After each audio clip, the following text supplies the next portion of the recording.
Hello and welcome to your talks. आज की इस वीडियो में हम लोग बात करेंगे कॉन्ट्रैक्ट्स के बारे में। मेरा ये वीडियो बेस्ड है इंडियन कॉन्ट्रैक्ट एक्ट 1872 पे। हालांकि मैंने लीगल प्रोविजंस के बारे में इस वीडियो में बात नहीं किया है बिकॉज फिर वीडियो काफ़ी लंबा हो जाएगा और पूरे एक्ट को एक वीडियो में कवर कर पाना पॉसिबल भी नहीं है मेरे लिए। तो बाद में जब भी मैं वीडियोज़ बनाऊँगा तो उनमें हम लोग लीगल प्रोविजंस पे फोकस करेंगे। इस वीडियो में मैं मेनली कॉन्ट्रैक्ट की डेफिनेशन और क्या क्या रिक्वायरमेंट्स हैं एक वैलिड कॉन्ट्रैक्ट के फॉर्मेशन के लिए, यानी जो इसके एलिमेंट्स हैं उन पे मैं बात करूँगा। तो हम लोग स्टार्ट करते हैं। सबसे पहले मैं एक स्टोरी बताता हूँ छोटी सी, और आप इसका आंसर जो है यानी कॉन्ट्रैक्ट का फॉर्मेशन हुआ है या नहीं हुआ है मैं ऑब्वियसली लास्ट में इस वीडियो में उसे डिस्कस करूँगा। लेकिन आप करेंगे क्या कि आप अपने से ट्राई करेंगे सोचने का, और आपका जो भी आंसर है मेरे को कमेंट सेक्शन में आप शेयर करेंगे। तो ये स्टोरी ऐसी है जिसमें कि एक आदमी है और उसके बेटे को स्मोकिंग का हैबिट है। तो एक दिन वो सोचता है कि मतलब उस हैबिट को दूर करने के लिए, अपने उसके बेटे में जो स्मोकिंग की हैबिट है उसे दूर करने के लिए वो करता क्या है कि कहता है अपने बेटे से कि अगर वो स्मोकिंग की आदत को छोड़ दे तो उसके नेक्स्ट बर्थडे में वो आदमी उसे एक कार देगा। यहाँ पे आप ध्यान दीजिएगा कि मैंने ये नहीं कहा कि कार गिफ्ट करेगा, हालांकि जहाँ पे बिकॉज गिफ्ट्स जो हैं उनमें कोई एक्सपेक्टेशन नहीं होता, मतलब रिटर्न एक्सपेक्टेशन हमारा कि हमें कुछ मिलेगा उसके रिटर्न में, या कोई कंडीशन नहीं होता। मतलब जैसे मैं तुम्हें गिफ्ट दूंगा अगर तुम मेरे लिए ये काम करो, तो ऐसा नहीं होता। ओके, गिफ्ट देते हैं बिकॉज आपका मन है देने का, आप दे देते हैं, रिटर्न में आपका एक्सपेक्टेशन नहीं होता। यहाँ पे उस आदमी ने कंडीशन लगाया कि अगर वो स्मोकिंग करना बंद कर दे उसका बेटा तो वो उसे कार देगा उसके नेक्स्ट बर्थडे पे। लड़का तुरंत इमीडिएटली रेडी हो जाता है, बिना मतलब सोचे कहता है कि ओके ठीक है, मैं मतलब अभी से मैं स्मोकिंग बंद कर रहा हूँ। तो आदमी फाइनली मतलब खुश हो जाता है कि ठीक है, इस तरह से इसकी आदत जो है वो छूट जाएगी। नेक्स्ट बर्थडे आता है बट कार गायब, कार नहीं देता है वो आदमी अपने बेटे को। बेटा बर्थडे के दिन अपने सुबह उठता है, देखता है कि कार तो है ही नहीं, तो अपने डैड से पूछता है कि क्यों आपने मेरे को मतलब कार जो आपने कहा था कि आप देंगे बट आपने दिया नहीं। तो आदमी इनकार कर देता है कि ठीक है, मैं चाहता था कि तुम्हारा मतलब जो ये मतलब हैबिट है स्मोकिंग का, मैं चाहता था कि वो छूट जाए। ओके, इसलिए मैंने कहा था कि मैं तुम्हें कार दूंगा, और फाइनली तुमने छोड़ दिया है, तो अब मुझे लगता है कि फिर कार देने का तो कोई मतलब नीड है नहीं। तो लड़का गुस्से में आ जाता है कि देखो, तुमने मेरे को प्रॉमिस किया था और उसके बदले में मैंने अपना जो मतलब स्मोकिंग करने का जो हैबिट था मैंने उसे छोड़ दिया, तो फिर कार आप क्यों नहीं देंगे। और इस इशू को लेके वो चला जाता है कोर्ट में। तो आप को करना ये है कि आपको डिसाइड करना है कि क्या होगा, कोर्ट लाइकली क्या ऑर्डर मतलब करेगा। क्या वो उसके डैड से, उस लड़के के डैड से बोलेगा कि वो कार दे उस लड़के को, या फिर केस जो है वो फाइनली डिसमिस हो जाएगा। तो ये आप मतलब सोच सकते हैं इस पर, और सोच के कमेंट सेक्शन में बता सकते हैं। द मीन टाइम हम लोग कॉन्ट्रैक्ट के डेफिनेशन पे बात करेंगे और इसके एलिमेंट्स पे बात करेंगे, एंड वीडियो के लास्ट में मैं फाइनली आंसर जो है इस क्वेश्चन का मैं वो आंसर भी आपको बताऊँगा। तो सबसे पहले हम लोग बात करते हैं कि कॉन्ट्रैक्ट्स हैं क्या। तो कॉन्ट्रैक्ट्स को कहा जाता है कि वो ऐसे एग्रीमेंट्स हैं जो इन्फोर्सेबल होते हैं, यानी आप उनके इन्फोर्समेंट के लिए आप कोर्ट जा सकते हैं। यानी सपोज़ मतलब किसी पार्टी के ऑब्लिगेशन के लिए जो कि उस मतलब एग्रीमेंट में अराइज हो रहा है, उनकी इन्फोर्समेंट के लिए आप कोर्ट जा सकते हैं। यानी आप कोर्ट जाके बोल सकते हैं कि देखो, ये इस आदमी ने ऐसा मेरे को कहा था कि वो ये काम करेगा, अगर मैं ये पर्टिकुलर काम करूँ तो ओके। जैसे इस आदमी ने कहा था कि तुम मुझे 100 रुपये दोगे तो मैं तुम्हारे घर की सफाई कर दूंगा या रिपेयर कर दूंगा, ओके, कुछ इस तरह का, और मैंने इसे पेमेंट किया और ये काम नहीं कर रहा है। या फिर मतलब दूसरा आदमी जा सकता है कि मैंने देखो, इसने कहा था कि मैं तुम्हें पेमेंट करूंगा, लेकिन अभी ये आदमी पेमेंट नहीं कर रहा है, जबकि मैंने जो काम उस पेमेंट के अगेंस्ट मेरे को करना था मैंने वो काम पूरा कर दिया है। तो आप कोर्ट जा सकते हैं। ओके, तो कॉन्ट्रैक्ट्स जो हैं ऐसे एग्रीमेंट्स हैं जिनके लिए आप कोर्ट जाके और उनका इन्फोर्समेंट करा सकते हैं। अब यहाँ पे क्वेश्चन अराइज होता है कि एग्रीमेंट क्या है, बिकॉज ऐसे एग्रीमेंट्स जो इन्फोर्सेबल हैं, मतलब ऐसे भी एग्रीमेंट्स हो सकते हैं कि इन्फोर्सेबल नहीं हो, तभी ये कहा जाता है कि एग्रीमेंट्स, इन्फोर्सेबल एग्रीमेंट्स को हम लोग कॉन्ट्रैक्ट कहते हैं। ओके, तो एग्रीमेंट क्या है, अभी ये क्वेश्चन हमारा राइज हो रहा है, तो हम लोग बात करेंगे कि एग्रीमेंट्स क्या हैं। तो एग्रीमेंट्स को हम लोग कहते हैं जब आप किसी को ऑफ़र करते हैं, इंडियन कॉन्ट्रैक्ट एक्ट 1872 में जो टर्म यूज़ किया गया है ऑफ़र के लिए वो है प्रपोज़ल। आप किसी को अगर प्रपोज़ल देते हैं और दूसरा आदमी उस प्रपोज़ल को एक्सेप्ट कर लेता है, जैसे आप अपने फ्रेंड को कहते हैं कि आप उसे अपनी बाइक सेल करेंगे सपोज़ 10,000 रुपीज़ में, और आपका दोस्त उस प्रपोज़ल को एक्सेप्ट कर लेता है और आपसे कहता है कि वो आपकी बाइक को परचेज़ करेगा 10,000 रुपीज़ में, तो यहाँ पे एग्रीमेंट का फॉर्मेशन हो जाता है आपके और आपके फ्रेंड के बीच में। आपने उसे कहा कि आप उसे बाइक बेचेंगे 10,000 रुपीज़ में, और उसने बिना किसी कंडीशन के, बिना किसी एडिशन सब्ट्रैक्शन, जो भी मतलब कंडीशंस आपने लगाए थे ऑफ़र के साथ, उनने बिना कोई बदलाव किए वो उस प्रपोज़ल को एक्सेप्ट कर लेता है। तो यहाँ पे आपके और आपके फ्रेंड के बीच में एग्रीमेंट का फॉर्मेशन हो जाता है। अगर एग्रीमेंट में हम लोग 2-3 इंग्रेडिएंट्स और मिला दें, यानी 2-3 और चीज़ें ऐड कर दें, तो एक वैलिड लीगली बाइंडिंग कॉन्ट्रैक्ट का फॉर्मेशन होता है। तो हम लोगों ने समझ लिया कि कॉन्ट्रैक्ट क्या है। कॉन्ट्रैक्ट्स इन्फोर्सेबल एग्रीमेंट्स हैं। एग्रीमेंट क्या है? तो एग्रीमेंट का फॉर्मेशन तब होता है जब आपके प्रपोज़ल को एक्सेप्ट कर लिया जाए और एक्सेप्टेंस आपको कम्युनिकेट कर लिया जाए, तो उसका मतलब एग्रीमेंट फॉर्म हो जाते हैं। और एग्रीमेंट में जब आप 2-3 इंग्रेडिएंट्स और एडिशनल मिला देते हैं तो जाके कॉन्ट्रैक्ट का फॉर्मेशन होता है। लीगली बाइंडिंग या वैलिड कॉन्ट्रैक्ट हम लोग कहते हैं, वैलिड कॉन्ट्रैक्ट का फॉर्मेशन होता है। अब हम लोग बात करेंगे एलिमेंट्स पे। हालांकि एलिमेंट्स पे जाने से पहले मैं डेली लाइफ से कुछ एग्जांपल्स लेना चाहता हूँ कॉन्ट्रैक्ट से जुड़े, जिससे मतलब आपको समझ में आएगा कि कॉन्ट्रैक्ट्स कैसे यूज़ होते हैं हमारे डे टू डे लाइफ में। अगर मैं आपसे कहूँ कि आपने लास्ट कॉन्ट्रैक्ट कब साइन किया था, तो आपका आंसर में भी होगा कि आपको याद नहीं है कि आपने कब कॉन्ट्रैक्ट क्रिएट किया था या साइन किया था या एंटर किया था। लेकिन अगर आप मार्केट गए हैं इस ड्यूरेशन में, सपोज़ कल परसों या मतलब जब भी आप मार्केट गए हैं, तो भले आप लिखें या ना लिखें, अगर आपने किसी चीज़ को परचेज़ किया तो आपके और सेलर के बीच में कॉन्ट्रैक्ट का फॉर्मेशन होता है। कॉन्ट्रैक्ट्स का लिखा हुआ होना इंपॉर्टेंट नहीं है, ओके। तो आप किसी चीज़ को परचेज़ करते हैं तो आपके और सेलर के बीच में कॉन्ट्रैक्ट का फॉर्मेशन होता है। आप किसी वेबसाइट पे जाते हैं, आप उसके टर्म्स एंड कंडीशंस पे क्लिक करते हैं तो वो भी कॉन्ट्रैक्ट है। आप किसी कंपनी में जाते हैं काम करने के लिए, वहाँ पे आप कॉन्ट्रैक्ट ऑफ एम्प्लॉयमेंट साइन करते हैं, एम्प्लॉयमेंट कॉन्ट्रैक्ट या सर्विस कॉन्ट्रैक्ट साइन करते हैं, तो ये सारे कॉन्ट्रैक्ट्स हैं। तो जब भी आप लोग कोई सर्विस लेते हैं या किसी को सर्विस देते हैं तो आपके और उस आदमी के बीच में कॉन्ट्रैक्ट का फॉर्मेशन होता है। आप किसी से कोई सामान परचेज़ करें, किसी को सेल करें, तो आपके और उस आदमी के बीच में कॉन्ट्रैक्ट का फॉर्मेशन होता है। तो आपने देखा कि किस तरह से कॉन्ट्रैक्ट्स जो हैं ऑलमोस्ट हम लोगों को हर दिन मतलब इम्पैक्ट करते हैं। हम लोग हर दिन कॉन्ट्रैक्ट्स क्रिएट करते हैं, ओके, या कॉन्ट्रैक्ट्स मतलब एंटर करते हैं खुद के साथ और किसी दूसरे मतलब आदमी के साथ। मैक्सिमम टाइम ऐसा होता है ना कि आप बाहर के लोगों के साथ कॉन्ट्रैक्ट एंटर करते हैं। हालांकि आप फैमिली मेम्बर्स के साथ भी कॉन्ट्रैक्ट एंटर कर सकते हैं, हालांकि उसके कुछ अपने लिमिटेशंस हैं, उसके बारे में हम लोग बाद में बात करेंगे। जो मैंने पहला एग्जाम्पल लिया था उसको डिस्कस करते समय हम लोग बात करेंगे उसके बारे में। तो अभी हम लोग आ जाते हैं एलिमेंट्स पे। आपने कॉन्ट्रैक्ट्स के बारे में जान लिया, आपने एग्रीमेंट के बारे में जान लिया, और आपने जान लिया कि कुछ एडिशनल रिक्वायरमेंट्स होते हैं जब वो एग्रीमेंट के साथ मिला दिए जाएँ तो कॉन्ट्रैक्ट का फॉर्मेशन होता है। आपने देखा कि कैसे कॉन्ट्रैक्ट्स हमारे हर दिन की लाइफ में हम लोग कॉन्ट्रैक्ट्स एंटर करते हैं। अभी हम लोग आने वाले हैं एलिमेंट्स पे। तो एलिमेंट्स में सबसे पहला एलिमेंट है कंसीडरेशन। कंसीडरेशन वो प्राइस होता है जो कि आप पे करते हैं प्रॉमिस को परचेज़ करने के लिए किसी दूसरे आदमी को। जैसे फॉर एग्जांपल आपने किसी आदमी से कहा कि वो आपके घर पे आके, और इलेक्ट्रीशियन है वो, और आपके घर पे आके रिपेयरिंग करे। आपका पेमेंट जो है कंसीडरेशन है जो कि आप उसे पे कर रहे हैं। इनफैक्ट कंसीडरेशन थोड़ा सा और कॉम्प्लिकेटेड है, सिंपल केवल पेमेंट से जुड़ा हुआ नहीं है।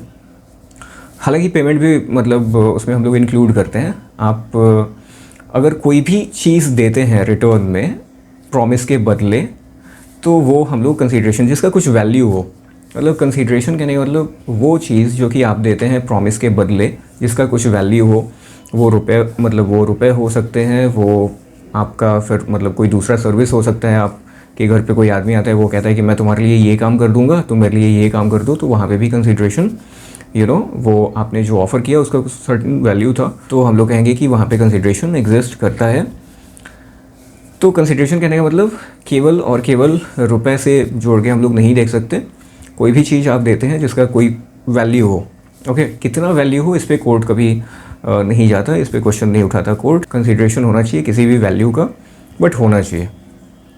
तो ये था हमारा पहला रिक्वायरमेंट, पहला मतलब रिक्वायरमेंट आफ्टर प्रपोजल और उसके एक्सेप्टेंस के बाद में जो पहली चीज़ हम लोग ऐड करते हैं एग्रीमेंट में वो है कंसिडरेशन। एलिमेंट्स में अगर हम लोग देखें तो ये तीसरा एलिमेंट है हमारा। कंसिडरेशन के बाद हम लोग आते हैं इंटेंशन पे। इंटेंशन कहने का मतलब होता है पार्टीज़ का इंटेंशन। पार्टीज़ कहने का मतलब होता है वो लोग जिनके बीच में कॉन्ट्रैक्ट एंटर किया गया है या क्रिएट किया गया है। तो पार्टीज़ की इच्छा होनी चाहिए ना कि वो लीगल रिलेशनशिप क्रिएट करें, मतलब कॉन्ट्रैक्ट क्रिएट करते समय पार्टीज़ की इच्छा होनी चाहिए कि वो लीगल रिलेशनशिप क्रिएट कर रहे हैं। अब कोई कहता नहीं कि ओके ठीक है हम लोग यहाँ पे हमारी इच्छा है। जैसे आप जाते हैं किसी दुकान पे सामान खरीदते समय ये नहीं कहते कि मैं चाहता हूँ कि मैं लीगल रिलेशनशिप क्रिएट करूँ, आप चाहते हैं कि नहीं, ऐसा हम लोग पूछते नहीं।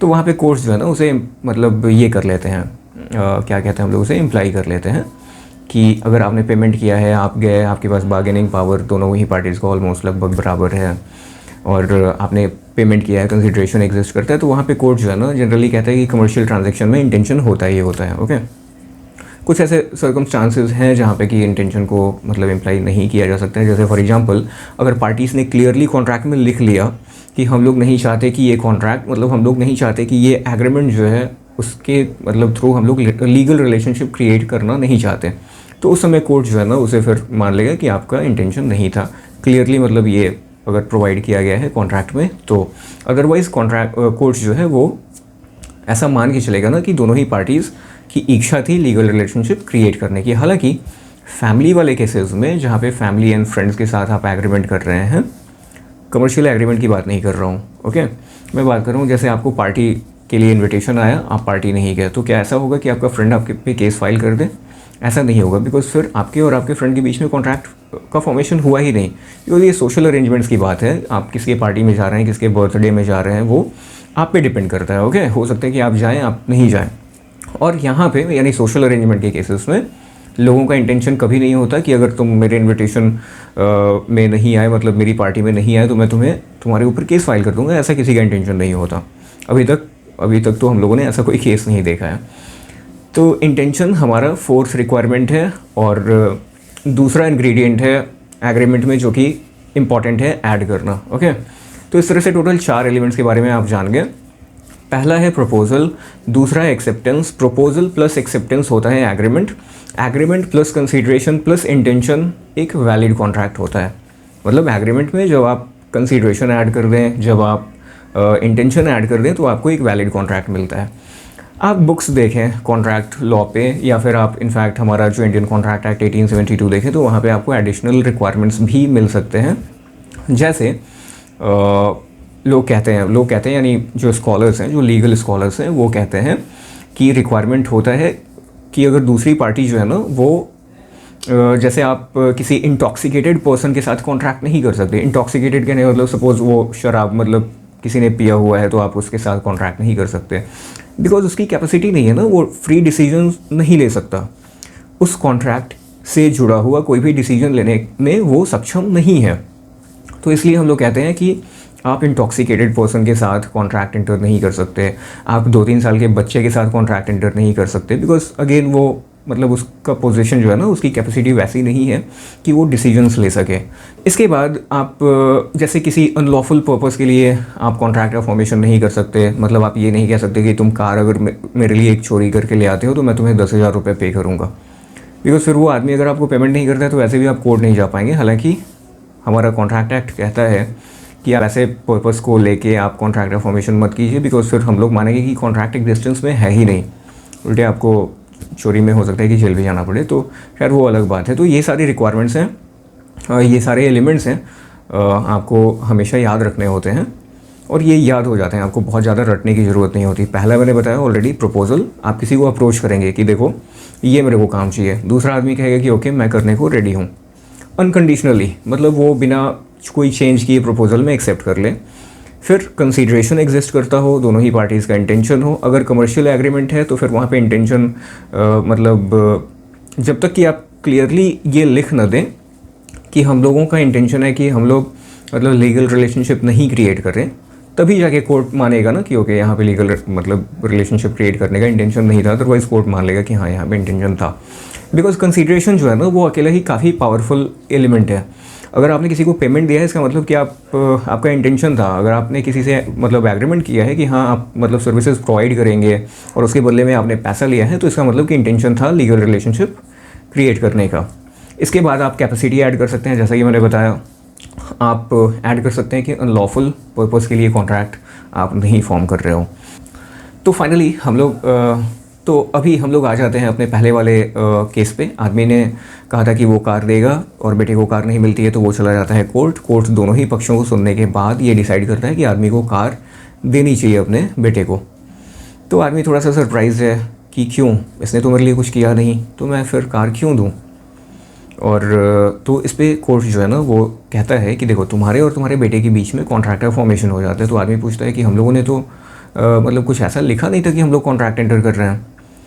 तो जैसा कि मैंने बताया इसी वीडियो में पहले, कॉन्ट्रैक्ट्स के फॉर्मेशन के लिए कॉन्ट्रैक्ट्स का लिखा हुआ होना इम्पॉर्टेंट नहीं है। अगर आप लिख लेते हैं तो आपको आसानी होती है, आप कोर्ट में जाके उसे एविडेंस के तौर पे प्रेजेंट कर सकते हैं कि ये मेरा डॉक्यूमेंट्री एविडेंस है, आप देखिए इसे, हम लोगों ने कॉन्ट्रैक्ट की ये टर्म्स एंड कंडीशंस थे। लेकिन ऐसा इंपॉर्टेंट नहीं है।